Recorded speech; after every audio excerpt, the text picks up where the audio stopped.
Thomas Peters was embarking on a dangerous voyage, but by the time the ship left Nova Scotia in the summer of 1790, he had already endured slavery, escaped his chains, and served bravely with the British Army. This was not a man who shrank from danger. Now, he was on his way to challenge the British government directly on the promises it had broken. His courage would soon make him the father of a nation. I'm Joel Cook, and this is Rogue History. Rebels and Revolutionaries. Thomas's story began in present-day Nigeria, where he was born in Egba Prince in 1738. Though the details of his life in his homeland aren't well known, he was likely educated and influential. But unfortunately for Thomas, slave traders didn't really care. He was kidnapped, forced onto a ship, and sold away to French Louisiana at age 22. Now, as you might imagine, a prince didn't take too kindly to being sold halfway around the planet to harvest sugarcane. His first escape attempt resulted in a severe whipping, which probably isn't the best way to convince someone they should stay. After a second attempt, he was branded, and after the third, put in heavy shackles that prevented him from moving easily around the plantation. But Thomas remained unbroken, and it seems that his enslavers knew it. A few years after his enslavement in Louisiana, he was sold to William Campbell of Wilmington, North Carolina, where he shifted from the brutal work of the sugarcane fields to life as an enslaved millwright. The work required him to repair and construct the mills that powered industry in and around Wilmington. By the summer of 1775, slaveholders up and down the Atlantic coast panicked as rumors spread that the British were encouraging enslaved people to rebel against their oppressors. And honestly, it wasn't a rumor. Though the British still held millions of enslaved people within their empire, they recognized how important slavery was to the survival of the American independence movement. If they could break the system, they could win the war.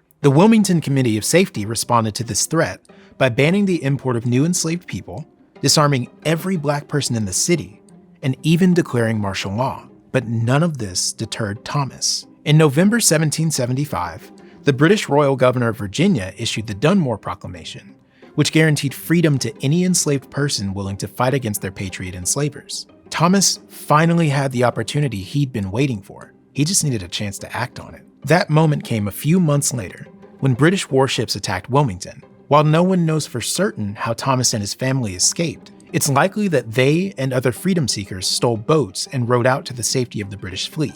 By the next fall, Thomas, his wife Sally, and their children were safe in New York, but not yet free. Though the terms were a little better, the British still wanted to use black labor just as much as the Americans did. Thomas enlisted in the Black Pioneers and Guides, a unit that provided scouts, raiders, and construction laborers to the British Army. The soldiers received the same rations and pay as their British counterparts, but weren't trained in military combat despite often being in the line of fire. Even worse, the Americans made it their mission to terrorize black soldiers. When a British unit was ambushed in South Carolina, the Americans put a black pioneer's head on a stake as a warning. But despite all of these risks, Thomas thrived as a black pioneer. He was wounded twice by the Americans, but his willpower and natural leadership skills pushed him up the ranks to become one of 3 black sergeants in the unit by the end of the war. As we all know, the British lost in the end, but still honored their promise to liberate the thousands of black people who supported them. In November 1783, Thomas and his family joined a massive evacuation of 3,000 Black Loyalists bound for British-ruled Nova Scotia. Now, I know, this is the part of the story where you're expecting me to tell you that the prince who survived slavery, saved his family from it, fought in a war, and escaped to the Great White North and lived happily ever after. But he didn't, and it was all because of fake friends. The most important part of starting a new life in Nova Scotia was land ownership. British royal policy promised former loyalists 200 acres if they were a non-commissioned officer, 100 if they were regular soldiers or civilian heads of family, and 50 for each additional family member. For Thomas, his wife, and their 2 children, that meant they should have received 300 acres of land to start their new life on.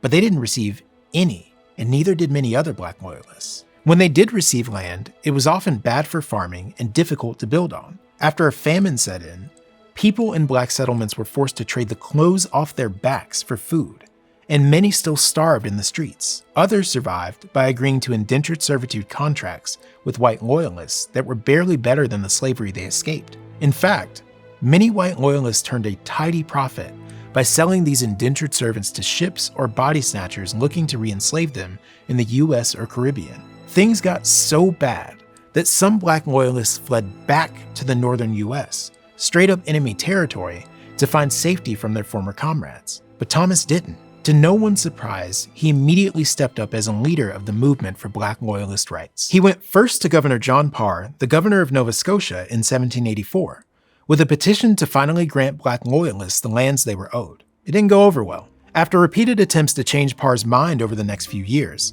Thomas traveled to New Brunswick in 1790 to petition its governor with the same request. The governor waxed poetic about treating Black people and white people the same in his province. But when Thomas asked about quality land, he had to admit the Crown had reserved it for white Loyalists. 7 years after being promised a new life in Nova Scotia, Black Loyalists were slowly watching it wither away. It was time to escalate the situation. In the fall of 1790, Thomas Peters was selected by community members to deliver a petition to British Foreign Minister William Grenville on behalf of over 200 Black Loyalist families. And by deliver, I do mean deliver. Petitioners didn't have change.org back in the day. Thomas would have to sail from Nova Scotia to London on board a ship where he could easily be re-enslaved. If he even survived the trip, he, a formerly enslaved millwright, was expected to walk into the offices of the most powerful empire in the world and hold them accountable for their failure to keep their word. And of course, that's exactly what he did. Thomas's arrival in 1790 couldn't have been better timed. Almost 2 decades prior, abolitionists successfully banned slavery in England. Now, Parliament was considering legislation to ban slavery completely throughout the British colonies. Thomas's life experience meshed perfectly with the movement's central points. And it also helped that our guy came with some serious references.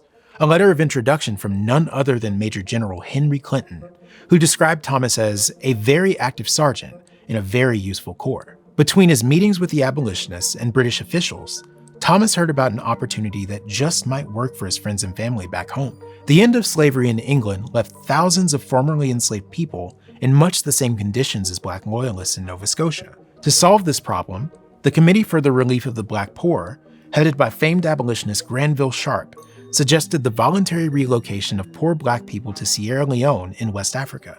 And the bill approving the Sierra Leone colony passed in 1791 while Thomas Peters was in London. Now, of course, there were problems with this whole Sierra Leone situation.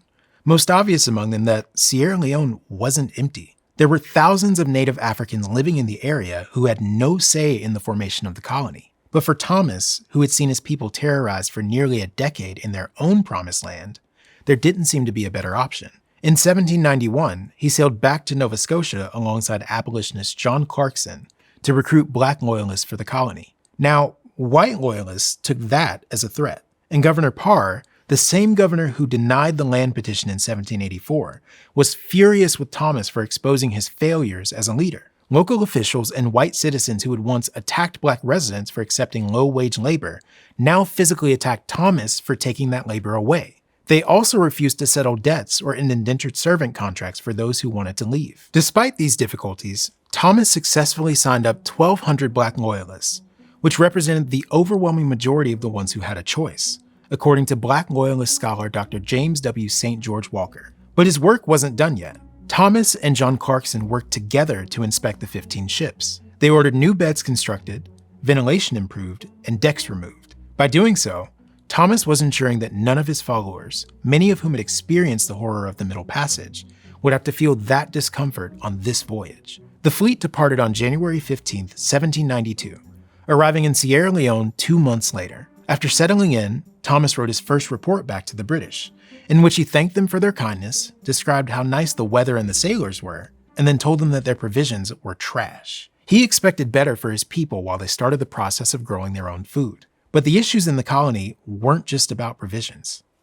John Clarkson and the other abolitionists described Sierra Leone as a place that would provide land for building a new life and a democratic colorblind society that respected Black voices. But when they finally arrived in the colony, Thomas often argued with Clarkson over leadership decisions. When Black residents voted Thomas into a leadership position, Clarkson accused Thomas of making trouble and charged him with theft in a politically motivated legal trial. The voyage and the difficulty of new life in Sierra Leone seemed to take a toll on Thomas. He began showing signs of illness on June 16, 1792, just after the trial, and died a few days later at just 54 years old. Though Thomas Peters never got to see it, Sierra Leone preserved his legacy. He remains the father of the nation of Sierra Leone, and his statue stands near his gravesite in Freetown today. For people like Thomas Peters, the American Revolution wasn't the independence movement we celebrate today. While his enslavers preached a fight for liberty at their tables, their hypocrisy forced him to pick up arms against the revolution. Thomas's story reminds us that while the American Revolution is called a fight for freedom, that included the freedom to own human beings. For Black Americans who remained in the US, their revolution would continue for years to come. If you want to hear more about that, check out our episode on the Knights of Liberty, linked in the description. Then come back and tell us what you think. Till next time.